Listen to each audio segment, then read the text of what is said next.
Саламатсыздарбы? 8 апрелден тарта мектептерде аралыктан окутуу башталарын эскертебиз. Аны менен 4-чейректе окуучулар үйдөн окуп турушат. Бул боюнча Билим берүү министрлиги төмөндөгүдөй антикризистик план иштеп чыкты. Кыргыз жана орус тилдеринде теле сабактардын бирдиктүү жүгүртмөсү түзүлдү. 1-класстан 4-класска чейинки окуучуларга сабактар Баластан каналы аркылуу, 5-класстан 11-класстарга чейинки окуучуларга Илим жана билим, ЛТР, Пирамида, 5-канал Санат тили аркылуу көрсөтүлүп турат. Видео сабактар ошондой эле Кыргызстандын билим берүү ресурстары YouTube каналына дагы жүктөлөт. Мугалимдер менен окуучулар Telegram, WhatsApp, Zoom, Google Classroom тармактары аркылуу байланышып турушмакчы.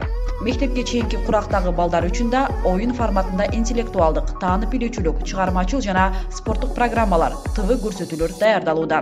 Ал эми жалпы республикалык тестирлөө мөөнөтүнөн жылдырылат. Баарыңыздар үйдө болуп, ден соолукта болуңуздар. Саламатта калыңыздар.